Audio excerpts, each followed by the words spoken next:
What's up, everybody? This is the greatest podcast on God's green earth. That's right. It's All Ego Eat the Page, and you're listening to Wrestling Cheers. Taking your way in the world today takes everything you got. Taking a break from all your worries sure would help a lot. Wouldn't you like to get away? Sometimes you want to go where everybody knows your name. And they're always glad you came.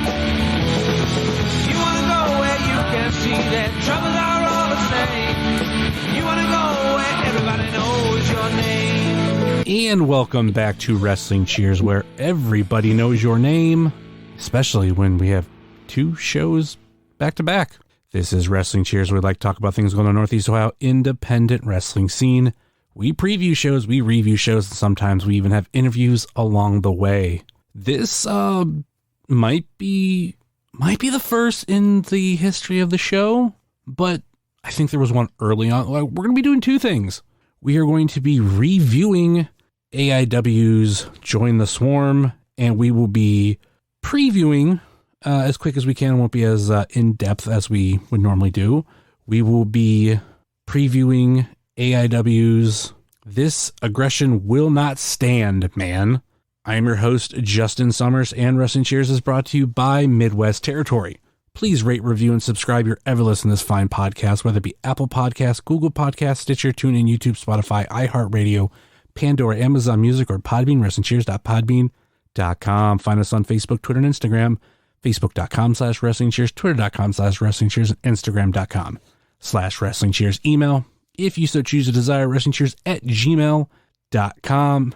And we have them, nope, we don't have that, at gmail.com. Like I said, this is a preview and review of two different shows. I'm not going to read everything of that, but yeah, of course, we've got myself, and we have Charlie Butters. Hello. How are you doing this evening? All right so far. I'm tired, but I took a nice long nap after I got off work today, so you're ready for this 3-hour episode we're going to do?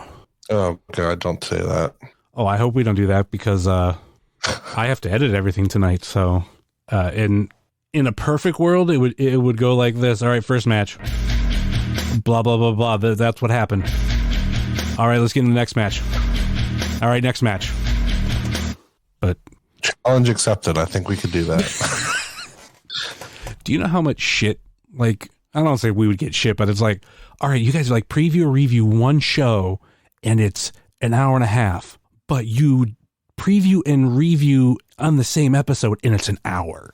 I mean, there's only two of us, so it's not like there's multiple people that's going to add time to their thoughts. I mean, I don't have a ton of thoughts on the review. I really, really enjoyed the show, but yeah, we'll get into it. Yeah, and I think even like on the flip side of like the preview, like this isn't like necessarily a big AIW show. Even like the show we're reviewing is not necessarily a big AIW show either. But to me, with this being a new market or just a return to a market, that it just doesn't seem. It'll almost be like a house show. Like I would say. What's really cool is my first AIW show was a Youngstown show, and they're back in Youngstown, so it's kind of like coming full circle now for me. It's really cool. The one back in 2007? Well, they ran Youngstown twice, but the one that I went to had AJ Styles on it. It was him versus Starless, and Tyler Black was on the card, and it was a good show. I really enjoyed it.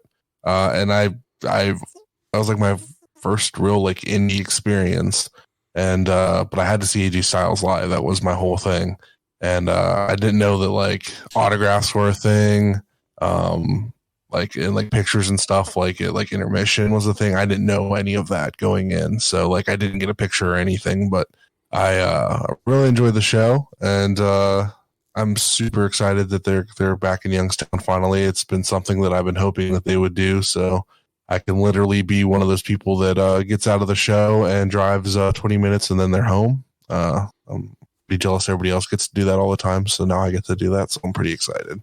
I think it'll be about a 55 minute drive for me. I haven't figured it out, but it's in the ballpark, I think, what it should be. Maybe close to an hour.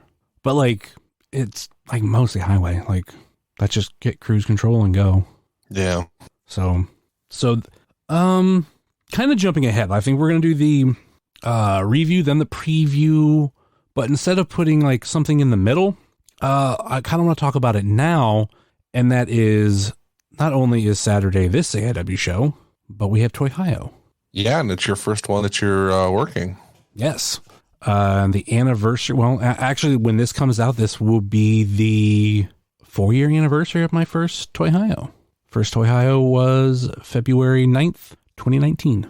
I honestly can't remember my first, but I've been helping out for a year now because he posted a picture from February of last year, and I was like, oh yeah, I helped out at that one. So it's my 1-year anniversary of being a staffer for it. It's really fun, exciting, like to watch it grow and just get crazier and crazier each time. And I'm really excited for this one. Whatnot's going to be in the building. We got Danhausen, his wife, first time ever dual meet and greet signing with them. Ethan Page and a bunch of his people from the toy vlog, including the Bunny, Colt Cabana, Space Monkey, and everybody was requesting them. Got Charly, so that's pretty cool. So yeah, it's a loaded show, and I can't wait to see what everybody gets and all that kind of fun stuff.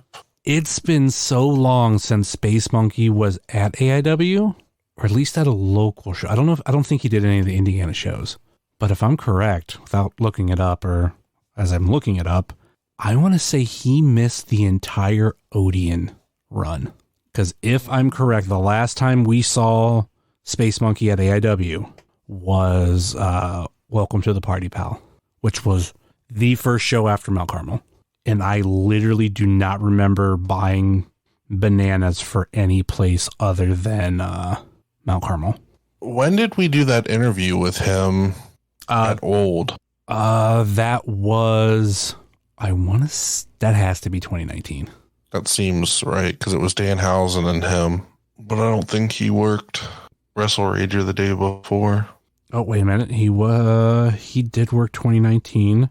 Okay, Slumber Party Massacre. This is why I forget about it.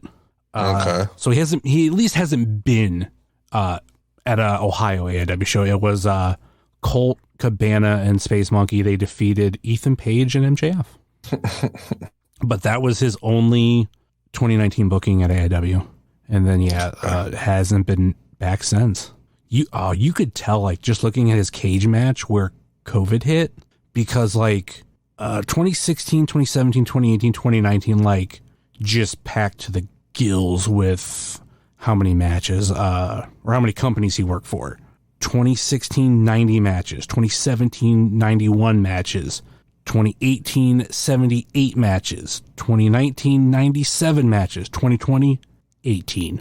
And according to Cage Match, he's only had 2 matches this year. So yeah, I'm gonna be happy to see Space Monkey. I think for me too, when it comes down to like Toyhio, I'm probably not spending a lot on like stuff there. I'm gonna get my Danhausen figure signed. Gonna see how much it costs for a group picture with Danhausen and Lulu, and I think that's it. It's half the reason why I'm helping out, because it's like I want to go and I want to do these things, but you know, if I help out, I'm not spending money. Which, granted, I could still spend money before the show, but I have to be like, no, can't do that. Well, because you will get in earlier than everybody else. You like once they give you like your assignment, and we figure out what you're going to be doing, you can usually take some time and walk around and check everything out before you have to like get to your location and stuff. So it's like I'll be there Friday to help do setup, so I'll get to see stuff come in Friday and like poke around Friday, and then Saturday morning when the rest of the people show up to set up, I'll get to poke around then a little bit too before doors open. So I don't really have anything I'm looking for. Like there's 2 figures I'm kind of looking for. It's the Target exclusive Nash and Halls, but I'm not like specific. Like if I do see them, I'm not gonna like just throw down the money real quick. Like I don't know. We'll see what happens because I did like pay off a bunch of my bills with my income tax and like did a bunch of stuff. So like I got a new microphone holder coming in for my pod mic, and I bought some other shit that I just been meaning to get. So it's just trying to be spacious with what I spend my money on. But if I do see a good deal on those figures, I'll probably jump on those. Obviously, I'm going to get my Danhausen signed. So, yeah, that's about it. Maybe get some card holders or something from this one guy that I always talk to that has card holding stuff.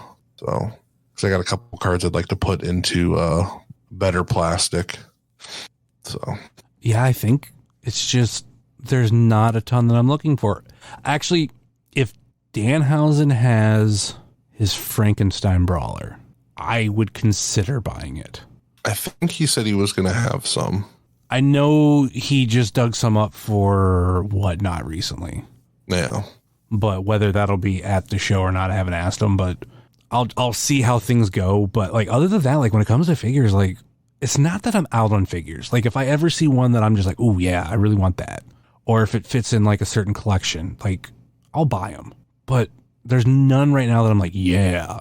Like I think one figure that I really want, but I'm still not at like a point of like I need to like go buy it right now is the AEW Series 1 Brandy. And it has to be the original release, not Series 1A or 1B, because I have the rest of the original series.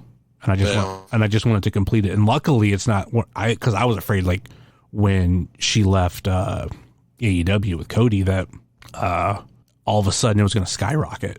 And as of right now, it's like staying right around the same price. So I'm like, ooh, good. I still have time, but eventually I do have to pull the trigger on. But other than that, like, yeah, because eventually, like, she may show up somewhere, and once she does that, then it's gonna go. Yeah. So the only things that I would potentially buy there, it's because one of them I know is going to be really cheap, but I don't know what's going to be there is the VHS tapes. The guy that is always right next to Rick. Mm-hmm. He always has VHS tapes. And I know that like last time there was like a bunch more popping up that I had never, that were normally selling VHS tapes. But the other thing that I would get, it would depend on if they're selling it there and that's if there's any vinyl. A year ago, I started my Kiss collection because I started it a couple years ago, but I started becoming like serious about it a year ago at Toy Hio when I picked up Destroyer on vinyl. I owned like I think 3 CDs and a couple cassettes prior to that, but Toy Hio was literally where the snowball like really started rolling downhill. But if the same person that I bought my Destroyer off of is still there and they're selling vinyl, I might dig through their stuff. But other than that, like, I'm just like, One person's going to have a WCW United States title replica, and I really was thinking about throwing money down on that, but I can't justify it right now. So I was really tempted, and I was like, kind of like, there's a couple other people that were talking about wanting to get a hold of it, and I'm like, I really want it, but I just can't justify it.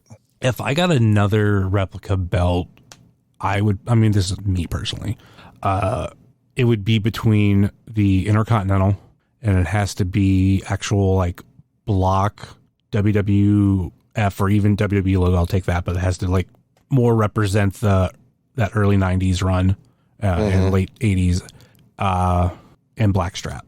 The white strap was cool when we had the black strap, but after having the white strap for so long now, like I look at the black strap as one of my favorites.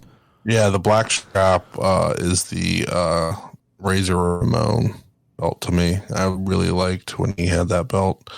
It sucks I wouldn't be able to get that autographed. Yeah, I do have my Razor Ramon autograph, so I'm thankful I did get to finally meet him and stuff before COVID. So, and the other belt I would get is the other WCW championship belt, not Big Gold, the one that they had when Big Gold was gone.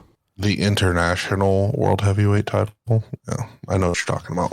It's an interesting one. The one that I would always get. The one that kind of looks like the Winged Eagle. Yeah.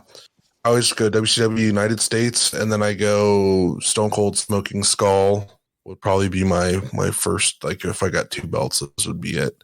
But I was also looking at getting like the IWGP title, because they have those knockoff people overseas that like make it look real nice. So I was like, maybe I get one of those for like $150.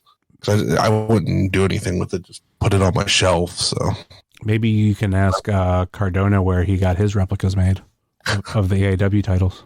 But that would mean I'd have to talk to Cardona, and I don't want to do that. I'd rather watch Isaiah Brown or clothesline the shit out of him. So hopefully I get to see that in March. But yeah, let's we'll be working Toy Hio, and I'm excited that it's Toy Hio season again, and it's Toy Hio season again. Like, yeah, most of the year is Toy Hio season. The excitement the week of, I'm always like so excited. It's like Christmas. I don't know. I really enjoy everything going into it. Like, I know some people it's like a lot of work, and but even when I'm there, like working in quotes, it's still, I have a blast. Like, it's so much fun. So that work is like not really work to me. It's I have so much fun, like getting to help people meet their like favorite wrestlers and shit. It's really cool. So yep. So if you're not going to Toy Hio, what the fuck's wrong with you? I mean, you could not be in the area, which is fine, but yeah, like $5 at the door, cash only. Yes, that's been repeated many times, and we're not. Looks like we're not getting really a snowstorm the day or two before, so the parking lot won't be like overly full. I'll be overly full of people there, but not like we can't find half of it's full of snow. Yeah. So, and honestly, that's like another thing I'm kind of excited about getting there early, because like I'm definitely not gonna have to worry about parking at all. Yeah, I literally get to park like right up front because I'm there at 7:00, so I don't have to worry about shit. Ooh, fuck, 7:00. God damn, that sucks. That's when I'm there. I mean, it's you. I think you don't have to really be there until like 9ish, probably at the latest. But like, I go early. I just get there early so that I make sure everything's ready, and then like I get to walk around and like look at stuff and that kind of thing. Like, I do it early. It's easy, but it's going to be hard because then AIW's at night, so I might try to sneak a nap in between somehow. So we'll see. Nah, man, just chug some energy drinks like the old days. That was originally what I said I was going to do, and I still might do that. So we'll see. Pack a cooler full of rain. That stuff makes me jittery, man. That's the only energy drink that ever made me jittery. I don't think I can do that anymore. So yeah, come to Toy Hio, eat at Smokin' Jay's Barbecue, and then, don't get the hot dog. Get like some brisket and some mac and cheese, or like the pulled pork, or the pulled chicken. Like, come on, hot dog and a bag of chips. What's wrong with you people? As sad as it sounds, I think we have like our Saturday food planned out already. We're gonna leave here. We're gonna stop at McDonald's for breakfast. Go to Toy Hio. Lunch, we're gonna have Smokin' Jay's, and then I think we're gonna get a pierogi pizza at the venue, because that's a thing there. And fuck yeah, I really want to try it. So does Amanda. So perfect. But anyway, we got a lot to go over, and we've already wasted probably too much time on all that. So let's get into Saturday show. Join the Swarm. Neither of us did meet and greets, if I'm correct. I don't think you really. Did you spend any money at the show? Yeah. I hung out with my dude Alec Price, and I bought an autographed photo of one of his matches in AIW. And I bought a trading card from him. And then I also bought some Kaplan beef jerky. So I did not get beef jerky, but then again, I literally didn't spend any money at the show. Like, not a dime. I did get, for being front row, I thought was kind of cool, an 8x10 of that group shot of before the J-Lit main event of the Duke, Ziggy, Derek, Eric, Dom, Pedro, Thorne, and like all of them signed it. So I thought that was really cool. Like, just as you walked in, like, that's what front row got. And I'm like, oh, this is cool. Like, if it was something at the gimmick table, I don't know if I would have bought it, but getting, that one picture that's, as of right now, like one of the last, right before the last match at the Odeon, I think is cool. So yeah, spent no money, no meet and greet. I heard the Paul London meet and greet was was fun from the people that I know that got it. But yeah, that was that part. Let's get into the review, and we'll start with the pre-show match.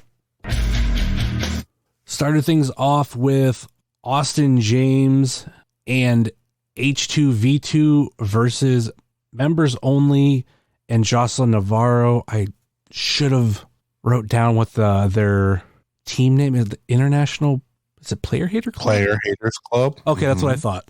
That's why I was yelling hate because of the old Dave Chappelle skit. So that's why that reference goes over my head. A little bit. So, of note, this is the first time we've seen Jocelyn without a wig on. Like, I think she's really embracing this look, and I complimented her at intermission, and a bunch of other people did too.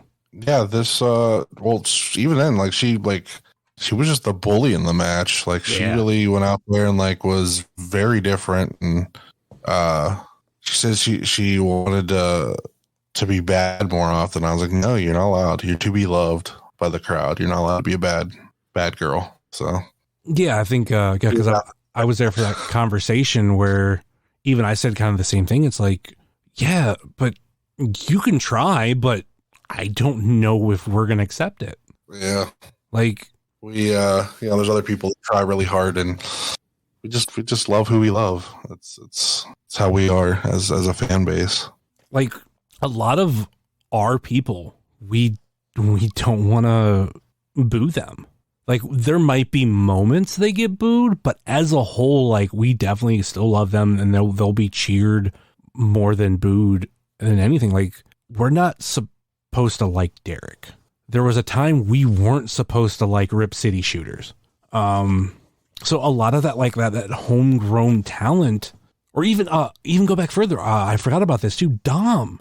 Remember when they were trying to do that whole thing of booing Dom? It didn't necessarily work, and he came out to Matt Riddle's music once, and it's tough. I don't know what that says about us as a fan base, whether it's good or bad. But if we like you, we like you. Unless you're I would say unless you're with the Duke, but look at the Bitcoin boys. Any thoughts on this match? I agree with you. The whole Jocelyn just being this bully in it. I like the way you put it. Just, we definitely saw a bit more of an edge for Jocelyn. I don't really have much. I don't want to spoil too much because it is going to go up free on YouTube, I guess. So when that does drop, definitely check it out. It was a really fun match. I think it went it went quite a while. It wasn't a short match. I think it went 10-15 minutes. It was really good. Yeah, it went at least 15 because there's about a 15-minute difference between the first tweet and the last tweet, and that can fluctuate by a couple minutes each way. So yeah. Well, even though it's coming out on YouTube, it was the International Player Haters Club that won. And if I'm correct, it was all of them pinning Hendrick Hawkins. Yeah, I believe it was a stacked pin. I'm not 100% sure on who, though. All right, let's get into the next match. We started off the official stream with Bang Bros versus Money Shot. The match you cannot Google.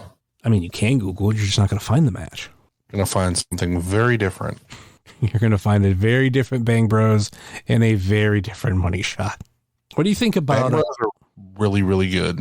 I was just about to ask you, what do you think of the Bang Bros? They're very, very, very good. And they are a welcome addition to the AIW tag team division. I think they actually are leaps and bounds better than some teams we already have on the roster. And that's definitely saying something because I really love a lot of our tag teams on the roster. I made a joke about them bringing back the Big Ins Cup and doing it as a tag team tournament this year. And then I was going through my head of who would all be the teams for it. And it's holy fuck, we have so many teams. We wouldn't even have any outside teams really needed for it. Mm-hmm. You could literally do almost twice over a 18 tournament and stuff. So it's I would really, really like to see that happen.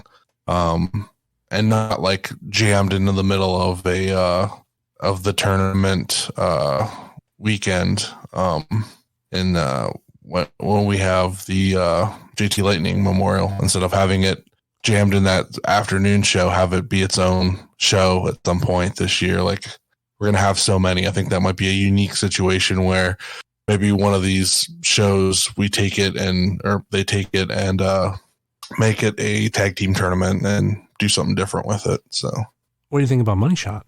Money Shot's solid. I think that they don't like they're one of those teams that like they're a good team, like they're a good fodder team for like another team. If you're building up another team, like they do a really good job of putting that other team over.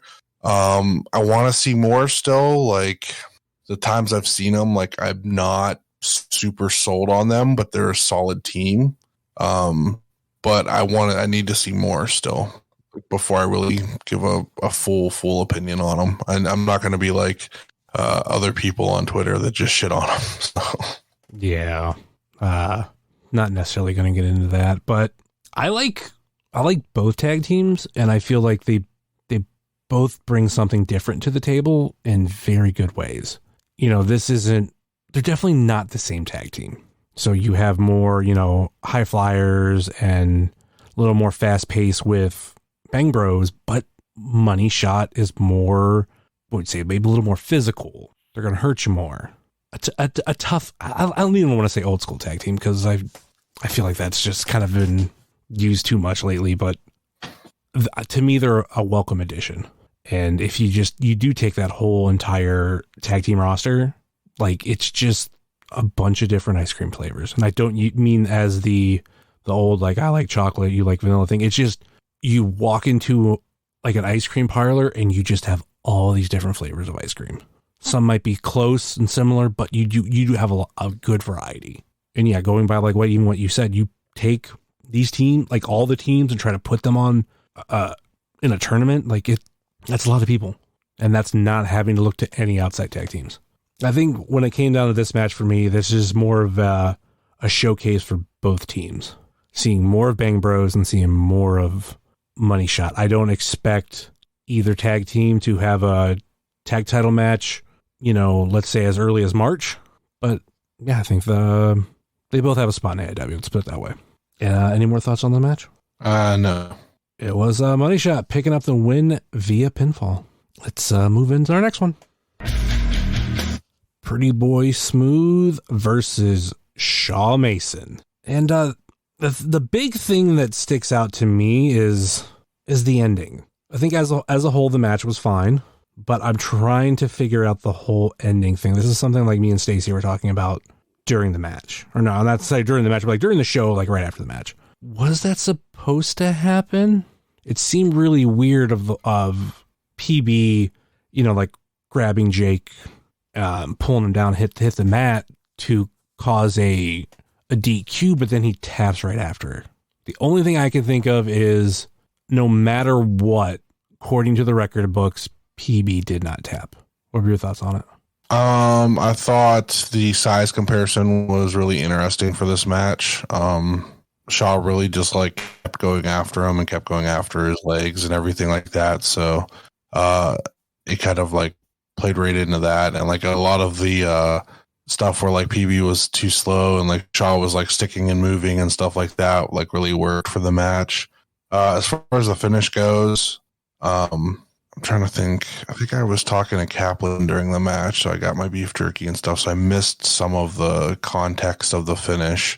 But when you think about it, like PB being an ex-world champion, that kind of thing, him getting a DQ loss instead of a submission loss to Shaw, I think it was a way to still keep him strong and keep Shaw strong as well, and not make PB look weak in the process, which I think is what they were just trying to do. Yeah. I don't know if, like, even if Shaw would have lost, like, I don't know how much that would really hurt Shaw. You have somebody who is new, hasn't even been, wrestling a year, and you have a former AIW Absolute Champion and former tag team champion. You would expect that PB's winning. Obviously, anything can happen in a match, but that's kind of the way I looked at it. So even if Shaw lost, I don't think it would necessarily hurt him, at least not right now.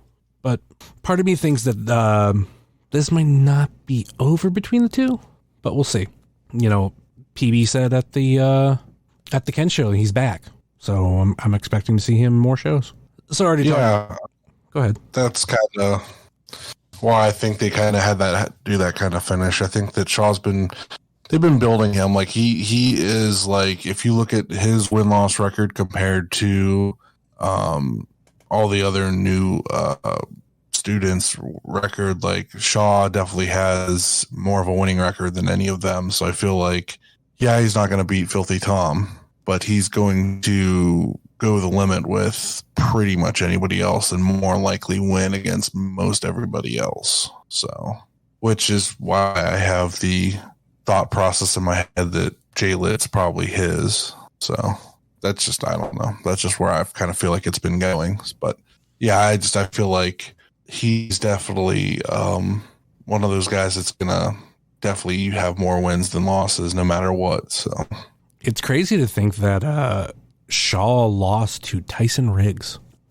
Yeah, it happens. It was at Worcester, so well, as of right now, that's not necessarily ever been available online. Either you saw it in person or right, because it was filmed by Smart Mark, and then within like a week, AIW left IWTV. So yeah, I don't know how long before that might end up showing up on Fight Plus, but as of right now, yeah, you're either there or you weren't. Already kind of mentioned it. Shaw Mason won via DQ after PB kind of like grabbed Jake and, you know, slammed him on the mat.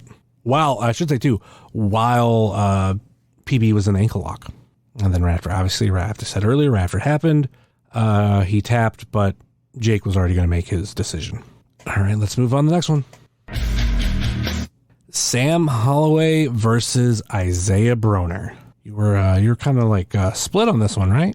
Yeah, but like, how impressed were you that like Sam came in and just was tossing Isaiah around? Like that was, wow. I was really impressed. This was a really good match. Probably in my top 3 or 4 matches of the night. Really, really enjoyed it. Like to see them go again for sure.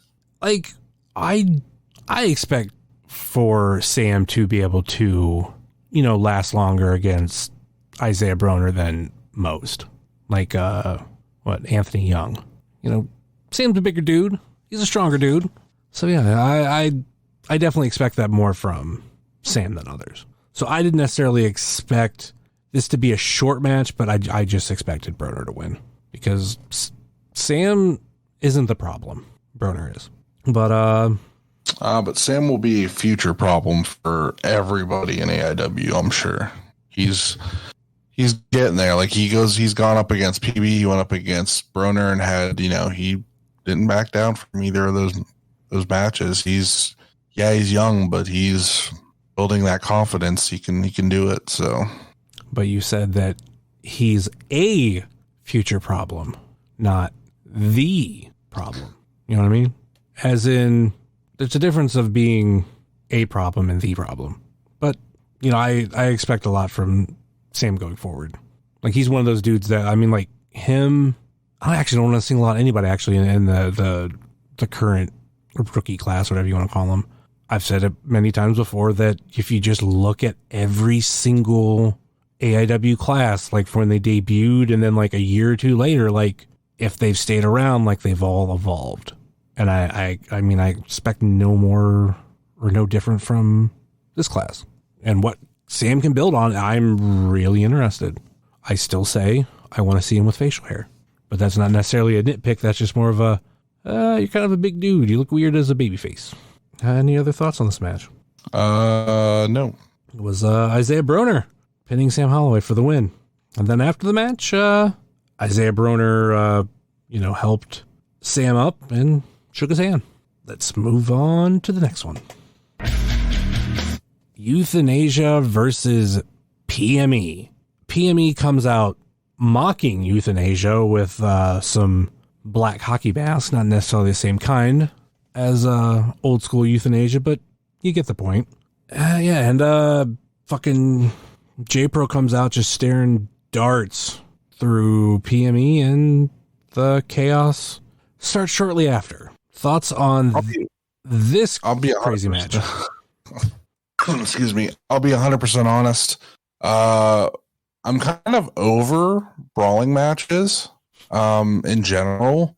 So, like, sure, we're going to have, weapons matches, this kind of stuff. But, like, just when it's just a full-on brawling mess, it just does nothing for me. Like, it's sort of entertaining, but, like, there's not a whole lot you can expand upon once you've seen it a handful of times, especially at a building that you're trying to keep. So it's kind of whatever. I don't know. The match was fine. It just doesn't do anything for me specifically. Like, brawl matches don't do anything for me anymore. Like, I want more in-ring stuff. Like, that kind of, I don't know. I don't hardcore brawl, walk-in brawls as they call them or whatever. Like, they just don't do anything for me. Did this show not really help for that matter? Because kind of had 3 of them. It really didn't, man. It really kind of burnt me out on it even more, like more so than I was. Like, at least with this match, you had that story at the end with the handcuffs and like the brutality there. But once you've done that, you gotta figure out something else for everything else. Like, it just rehashing it a couple more times. Like, if you're gonna do it, make it unique. Like the 4-way later on, there was some more wrestling there. I would have liked to see it just be a straight, like, in-ring type thing and not go full-on brawl intense like they tend to do in intense matches. I think that would have been a cool little different change, especially when you're going to follow that up with that main event with, like, all the craziness and, like, the ring being taken apart and it being very much a brawl with, like, lots of big move spots in it. Spoiler alert. We haven't got to that part yet. I know, but if you're listening to this, you obviously have watched the show because you're listening to our review. Nobody's going into this blind, I don't think. But, like, you're going to have too much of one thing on the card. It just kind of waters it down once you've seen it once. Like, and I mean, it's I don't know. Like you were talking about the flavors of ice cream earlier. We could say that again. Like, I wanted a little something different from each one of them. I mean, the main event made itself unique, so I wouldn't even compare it to this tag team match. But that 4-way, while it was a fine match and there's some really great spots, like the Paul London getting suplexed by Derek, which was definitely one of the cooler gifts of the night. The brawling in the crowd and the stuff with the trash and stuff, it didn't do nothing for me. I literally, once they went outside of the ring and started brawling in the crowd, I got on my phone, and because I wasn't going to be able to see anything, so I just sat in my chair and just got on my phone and just started scrolling Twitter, because wait until they get back in the ring to finish the match out. And then once they did, obviously I was glued to the rest of the match, but just the walk and brawl for some of the stuff just doesn't do it for me, especially when you're doing it multiple times on a show. I feel like there's wires there that need to be not crossed and make everything unique. So, like I said, the ending of this like really amped up the story more. And then there's like a backstage video that's out there that you can see, where like another challenge was laid out and a mention of a steel cage was brought up. So like this tag team feud is really amping up more and more. So I wonder how people in the bleachers feel about the walk and brawls. Like, there is like our part where like we're normally first row, or like for you were you technically second row or GA? Technically I had a GA ticket, but I was very much second row because I was allowed to put my chair over behind you guys. Yeah. So, but the only reason why I asked, like, you were still like, you were in that same general area, and which, side note, it's something I don't know whether I want to complain about or just kind of like, well, there's kind of a reason for it. Because if it wasn't like this, I wouldn't be there. And there were way too many front row seats. to the point Don't complain about it, because then everybody will turn on you and make you the villain in this, because that's what I complained about before, because every time I bought a ringside seat, I somehow ended up in the second row because there was too many and people would jam in. I'm too nice of a person to push people out of the way and take my front row. So don't say that. Well, no, but I was the bad guy in that situation. But the difference is that I actually had a front row seat and I was still in the front row. But when you have me and Stacy sit next to each other and literally like there is no space between our chairs, like that was fucking very uncomfortable. Like I watched confrontation happen right next to you between two people over there being too many. Yeah, fucking.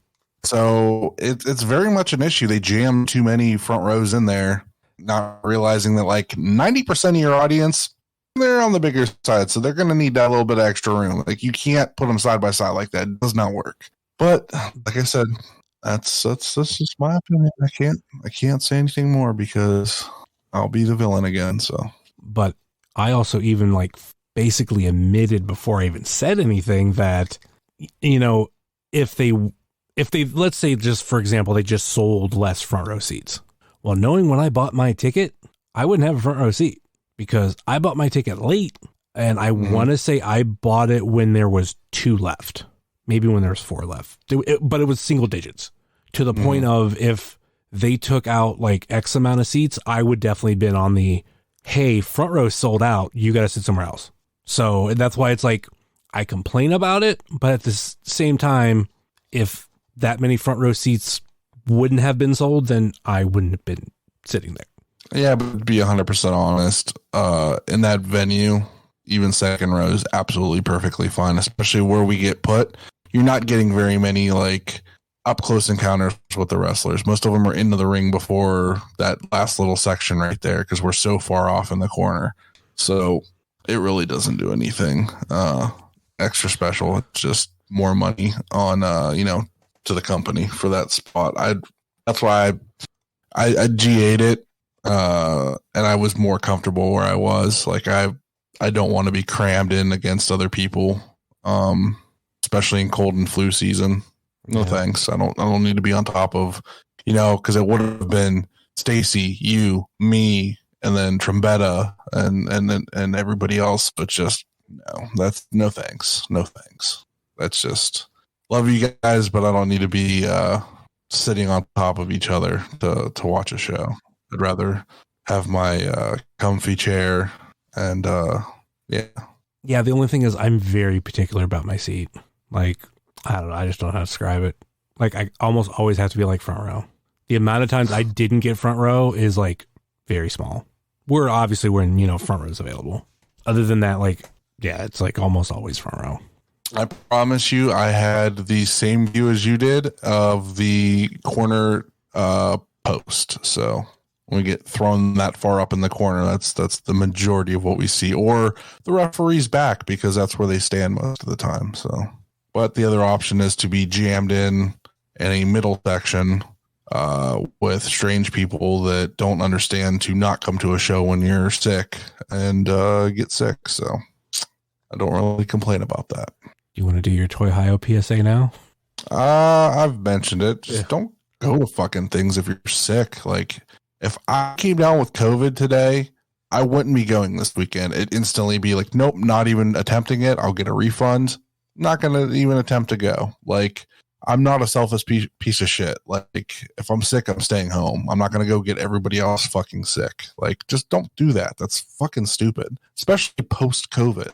Like, we're right back to, like, just fucking doing whatever. Just, yeah. It's fucking annoying. That's how you get other people sick. Like, Jayhawk's fucking sick now. Can't afford to be fucking sick, missing work. The companies don't pay for fucking COVID leave anymore. So don't fucking go to shows when you're sick. Man, I forgot that's the one thing I loved about COVID. When we actually had the wrestling shows and like there was just like a bunch of space between you and like other ticket buyers, like ticket buyer groups. Oh, I fucking love that. You want more room beside you? Go ahead. You want more room behind you? Go ahead. You got plenty. Yeah, but I understand why like that obviously like switched real quick. But like, that nice thing. It was also a thing where I didn't mind paying a premium price because I knew I was going to have space and not be crowded and congested. Yeah. So yeah, basically with this match, you had kind of like what was mentioned. J-Pro got actually both J-Pro and M-Dog got handcuffed, and M-Dog can still move a little bit while he's handcuffed. That was a pretty crazy sight to see, but like I at the same time, like I expected from M-Dog. But it was Philly pinning J-Pro to pick up the win for PME. And then after this, we went into intermission and we came back with this one. Alec Price versus Dominic Guarini. Again, pretty split for this match for you. This was my match of the night, man. This was really, really, really fucking good. Like, Alec Price coming in looking for that first singles win that's not like a scramble, because he did win one of those. So I was really hoping he might get it over Dom, but obviously he spoiler, he didn't. But this match was really, really fucking good. I highly recommend checking this match out. Remember when you didn't like Dom? Well, he wears boots now, so. Yeah, but I thought you liked him before then. I did start liking him before he started wearing boots. But that's also because I got to know him. So that kind of changed things. So it doesn't take away when I see somebody that's barefoot. That would be the first and only thing I would, as another wrestler, just focus on the entire match.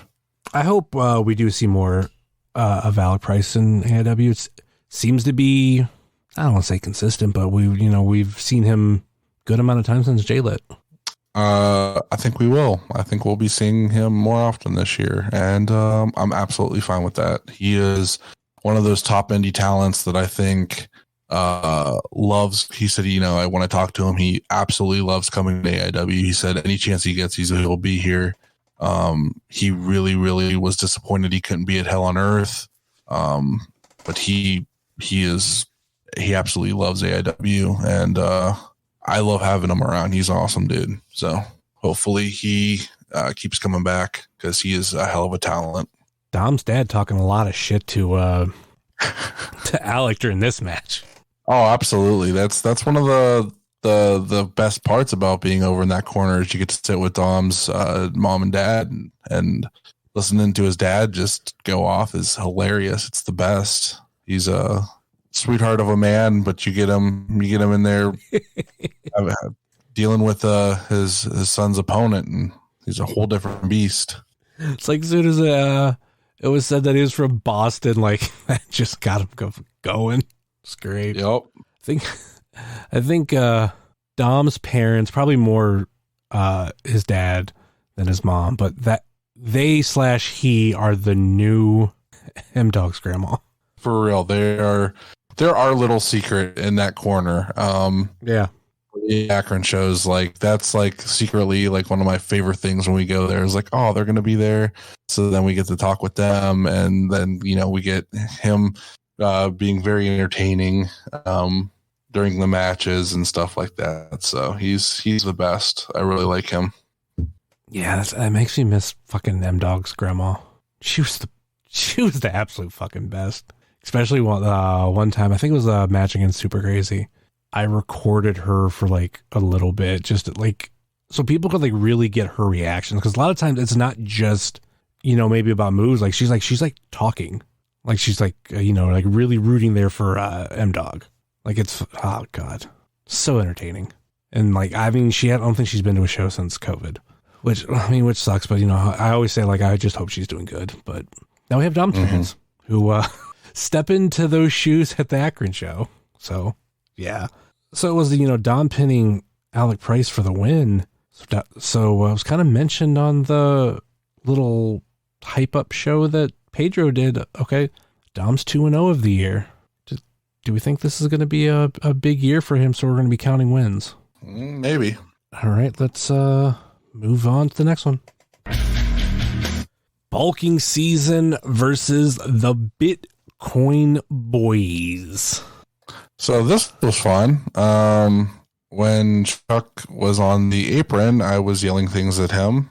like how he should cut the dead weight and leave his tag team partner. Why do you hate Artie so much? Why do you hate Artie so much? I don't hate him. I just, loathe him, I guess. And his Peter Pan tights when he wears them. Peter Pan tights? Yeah, or Robin Hood men in tights, whatever. It looks like an extra from that. Something. He wears those green ones, you know what I'm talking about. No, like I was just saying shit, just teasing shit. And just being silly. For the bit. But it was a really good tag match. But again, Bitcoin proved that they deserve to be the champions. And they had a hell of a match. It was a good time. And yes, I understand that matches have to happen several times because it's a feud. The card is going to change. I'm not a complete fucking blithering idiot. I do understand these things. Ronnie, deuces. I get this, okay? But the whole point I was making on that comment was that I was defending the Bitcoin boys, saying that they should have to defend their tag team titles against the team they beat. Because I was just supporting them. I wasn't saying that I didn't want to see this match again. They work well together, so it's not like it's annoying to have to see these two teams face off. They are the first one of the first groups of, like, I saw their debut match at the Goldhorn Brewery. I was there ringside for that, so it's cool to see them in the tag team now fighting for the belts. So who was the big name for the Goldhorn Brewery? I can't remember. We can't talk about him. He's canceled. Aren't you happy you didn't win that day? Didn't win what? Didn't you want to be the lucky one? Oh, I'd already done that once before. So it's happened. It's a thing that's happened to me. Okay, I'm sorry. That video exists. Just never go on the Jungle Cruise right now. Even though I know it doesn't work there anymore. But anyway, we also do got to mention, because Artie mentioned it to me, that, they changed their music again. Yeah. What the fuck? I think this is more permanent, because as cool as Iron Man was, that's more of, the Road Warriors. So it made sense for that one show where they came out with the fake spikes on and did the Road Warrior tribute thing. That was fine for Absolution, but I don't think they should have kept it past that. So I think the new one is permanent. Okay, that's good then. Which reminds me, when the fuck are you going to send me the screenshot for the songs that I need to add? When we're done recording, I probably decide to do that. So maybe after this week. Yeah, there's like I'm still missing like one or two songs I gotta make sure I get before I send it to you. I think it's something we need to talk about too. I kind of want to go through that list, and like, there's some that I want to delete. Like, we have the version of Sabotage that the Shooters came out to once, and that was it. And I want to say it was Built to Last. Maybe not Shooters, but Bishop. And anytime, like, if I'm listening to that list when that comes on, I'm like, they only used this once. Why the fuck did we add it? But then again, I think it's because we thought it was going to be permanent, but either they changed their mind or it was like an accident. I never listened to that list, so I have no idea what the difference even is, honestly. So I've added shit to it, but I've never listened to it. Outside of like when we first made it, I've listened to it here and there, but I listen to years. So sometimes I'll listen to it like before a show, like maybe like when I'm on my way there, if I'm not listening to a podcast, because there's a couple that I want to add, but I don't have them and I don't know who they are.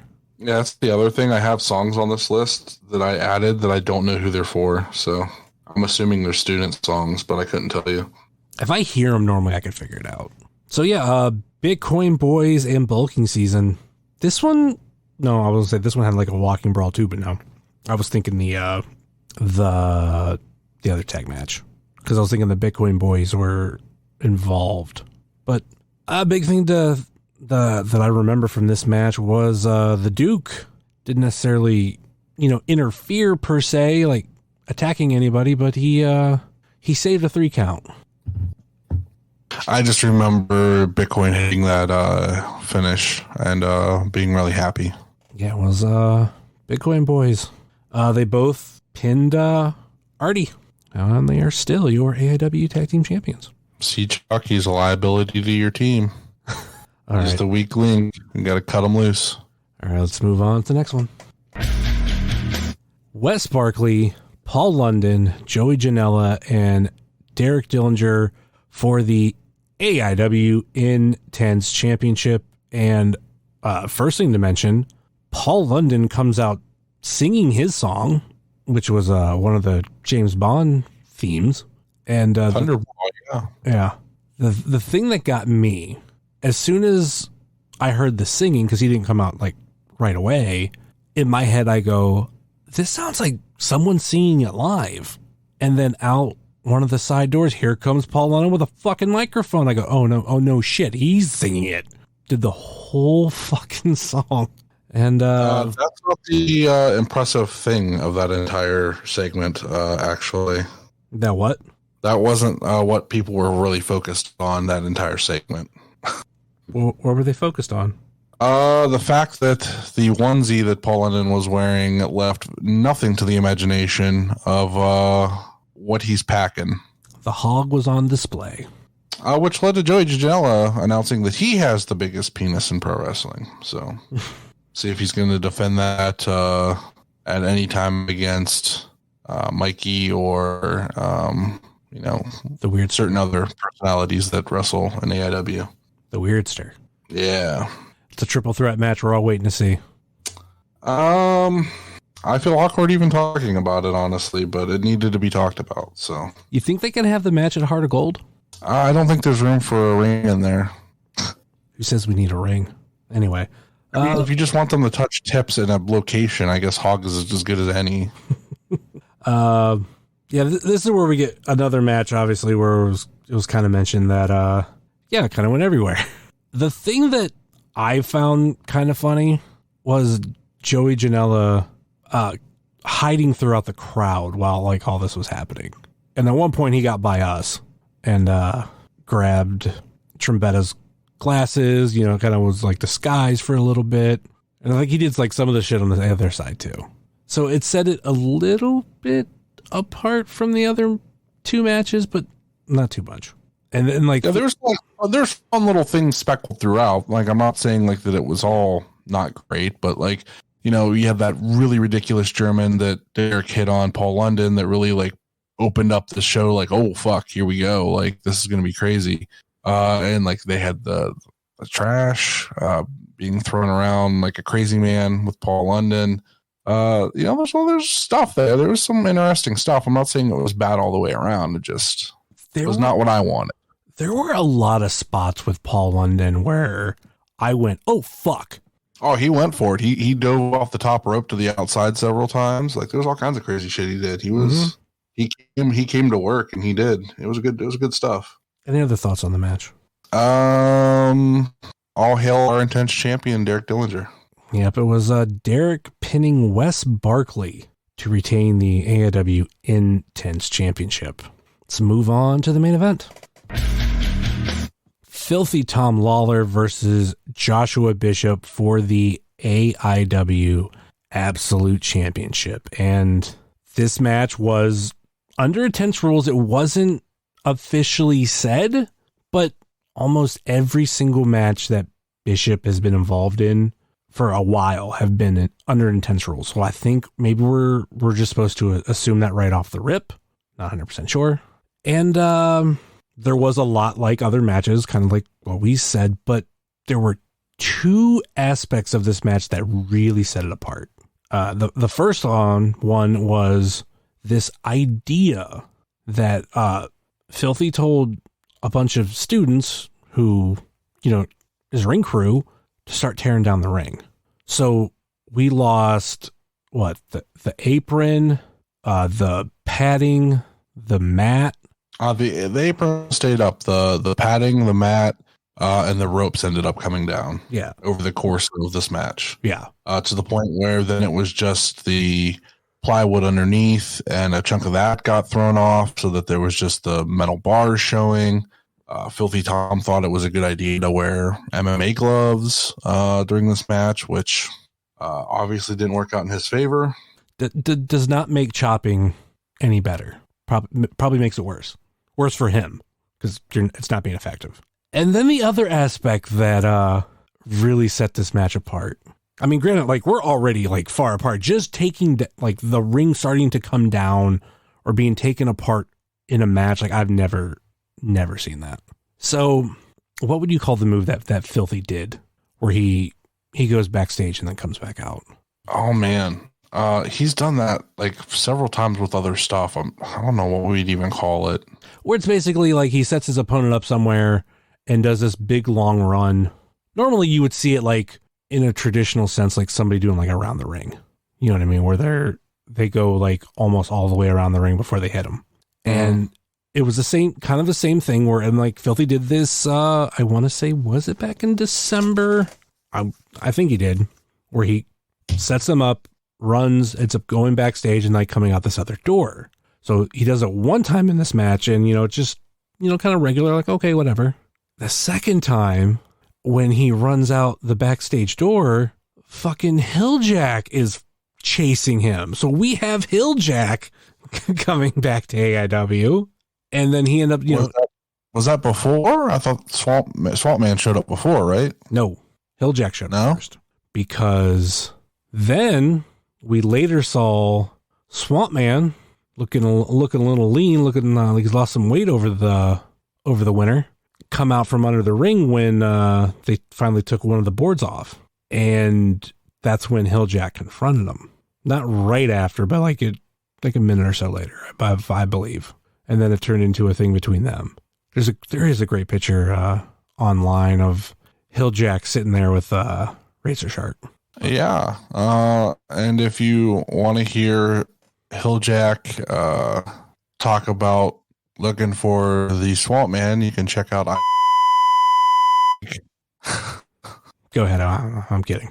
Yeah, he called in and he was looking for the Swamp Man. He's still looking for him. He wants to kill him. So where'd he call in at? IW. Okay, I'm really done. He called asking Dustin Alberti if he'd seen him, and so he's looking for him. He's still on the hunt for him. So to IW Guide. Yep. Hilljack should just call in every week. Hilljack could be IW Guide to Dwight. Maybe not every week, but I'm glad that we have a connection to him that we can get him to go to the nearest payphone and give us a call. So down there in Louisiana, the Bayou. So in between the ring coming down and then having the appearance of Hilljack and Swampman, like this match was fucking crazy. And like we said earlier, like it really set itself apart. And do we want to get into the conversation that we had before the show? Because I kind of think like you got your answer. I don't remember that conversation too much, other than like why they don't have the Intense title. Was that conversation? Main event the show?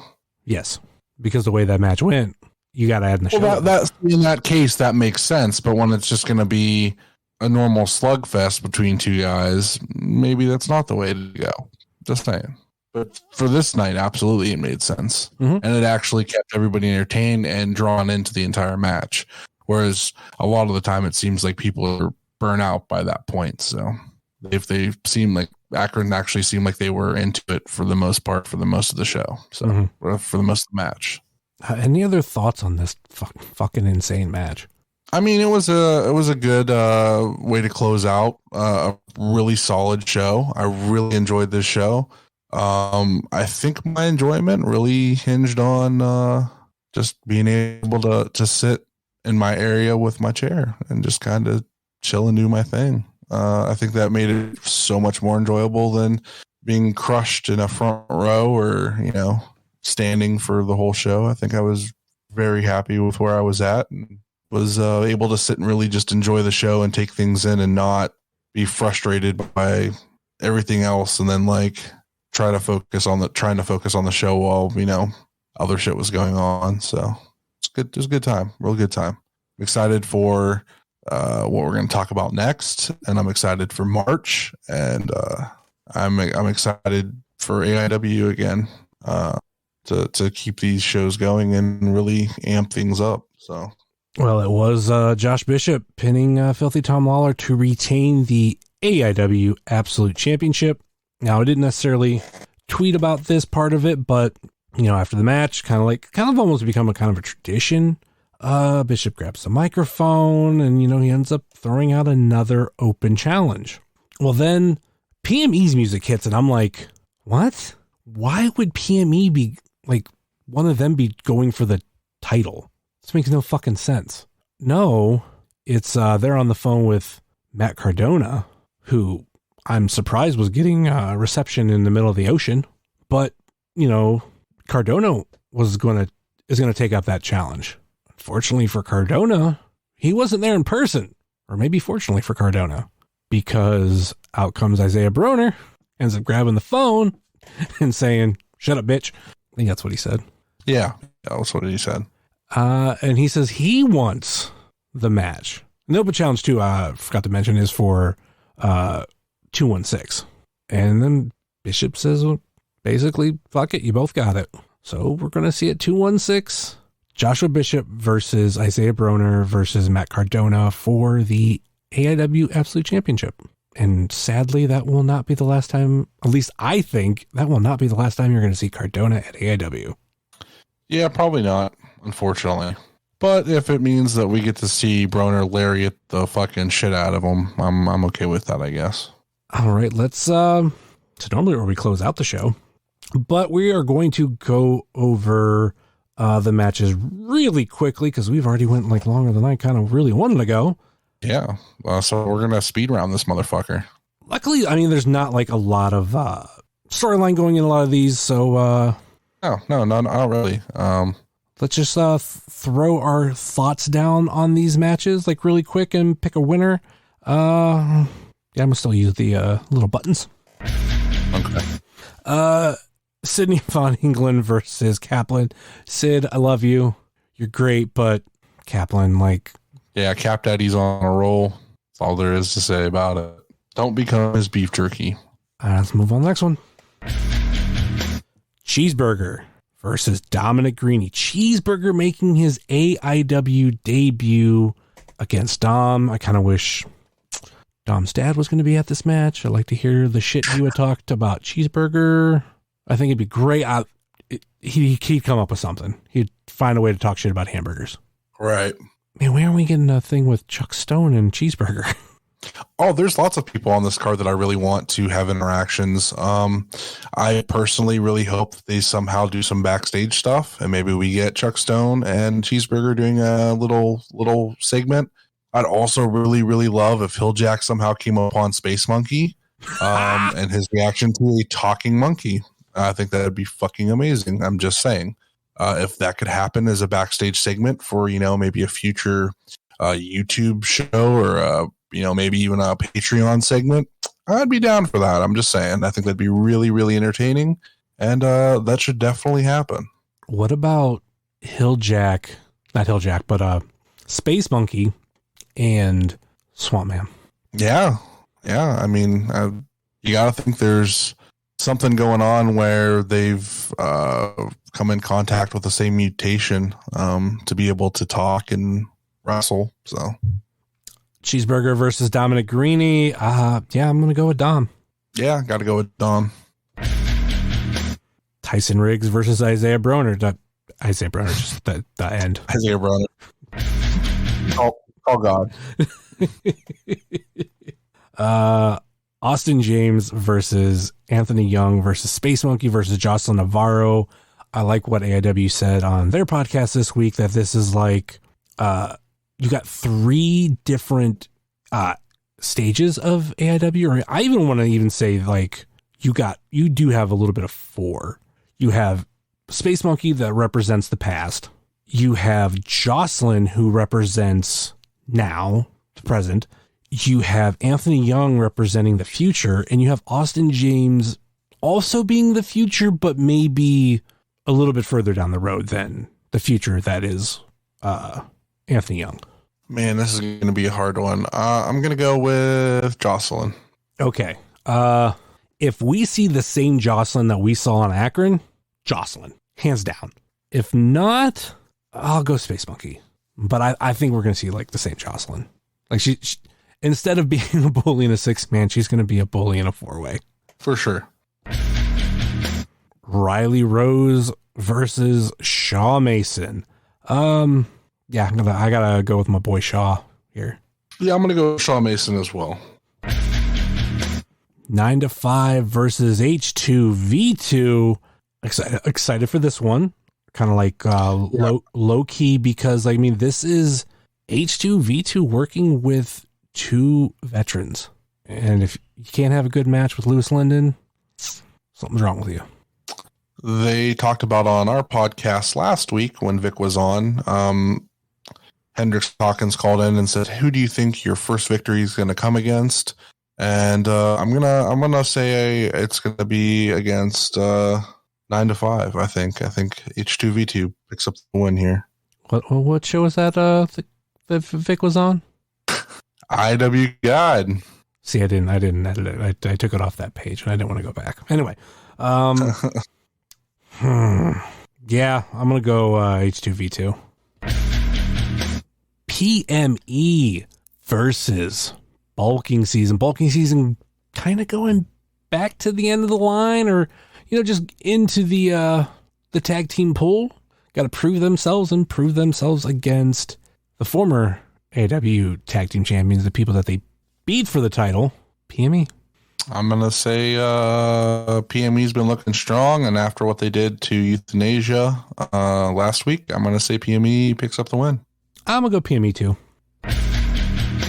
Chase Oliver versus Derek Dillinger for the AIW Intense Championship. Chase is a hometown boy going into this, but I think Derek and Ziggy don't care about that hometown shit, and they're going to retain. I'm going to go with Derek too, but could you imagine how crazy it would be, Chase wins and becomes the Intense Champion? That'd be pretty wild. Pretty wild. And maybe going forward, he only defends the title in scramble matches. That'd be great. All right, last one. The Bitcoin Boys versus the Rip City Shooters for the AIW Tag Team Champions. And the Intense title will be the main event. But I picked this one last. I think this will be, once again, this will be a real test for Bitcoin. Going up against former Tag Team Champions, a former Intense champion, and the current Absolute champion, and I would expect this will be Intense rules because it involves Joshua Bishop. I'm gonna say Rip City wins, but they will not win the titles. I think Bitcoin wins. I think that they've been on this roll for quite a while, and I'm gonna say it. They're on a tear, and I don't think Rip City can stop them. All right, I believe that's all the matches we got for the card. Any final thoughts or last minute plugs before we go? IW Guide. Check us out. We've been doing a series called Fresh Meat with all the new debutees in the AIW roster. So right now we have Sam Holloway, Hendricks Hawkins, Austin James, Vic Weiss, and Dustin Alberti. Interviews available. Next week is Shaw Mason, and then on February 22nd will be the two trainers of those gentlemen, the Intense champion Derek Dillinger and the Bone Collector Dominic Greeny. So that's super fun. That's the way we're going to end our Fresh Meat series with the trainers, and then we'll get back to our regularly scheduled show reviews, and maybe we'll have a tag team from AIW on at the end of next month for an interview. Kind of talked with them about that. We'll see what happens. If you want to check out If You Catch My Grift, if you're into true crime and con men and stuff like that, we have a new episode out on Logan Paul, so check that out. And you can follow me on Twitter at Charly_Butters, and that's all I got. Coming up on Wrestling Cheers, I don't say things until they happen, so yeah. Though I do have a fun little surprise interview that's already in the can that it's not coming out till March. Teaser! But of course you can find myself at jsummers330 on TikTok, Twitter, and Instagram, much like you can find the show on Facebook, Twitter, and Instagram. Facebook.com/WrestlingCheers, Twitter.com/WrestlingCheers, and Instagram.com. Wrestling Cheers. Email, if you so choose to desire, wrestlingcheers@gmail.com. And like I said earlier in this show, please rate, review, and subscribe your ever listen to this fine podcast, whether it be Apple Podcasts, Google Podcasts, Stitcher, TuneIn, YouTube, Spotify, iHeartRadio, Pandora, Amazon Music, or Podbean, wrestlingcheers.podbean.com. And all of those links can be found through the Linktree link in the podcast notes.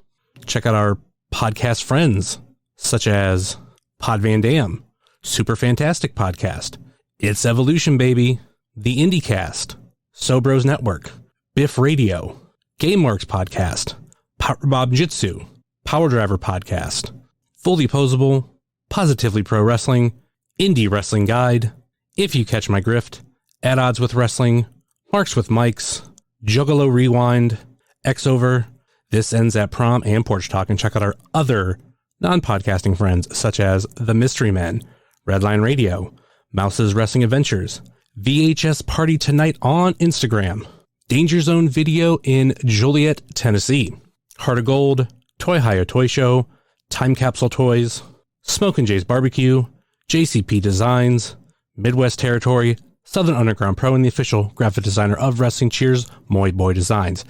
That will do it for us here on Wrestling Cheers, where everybody knows your name. Fuck, Saturday's gonna be a long day. Later.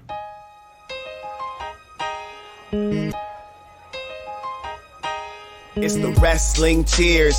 Get up on your feet, brightening your day in the middle of the week. And you gotta love the show. Yeah, you know it holds a title for the best podcast talking wrestling in Ohio. Finishing a cold one, take a load off. We ain't all about the prohibition like Josh, so we cheers. And then we sit back. Other shows are in the trash, kinda like they Nick Stapp. Like the name is Matt Justice, wearing all the gold. Wrestling Cheers is coming to a close. The #1 podcast going in the game. And one day everybody's gonna know the name. It's the Wrestling Cheers. This is Platinum Max, signing off. Ohio, good night. The world, good night. We love you. We'll see you next week.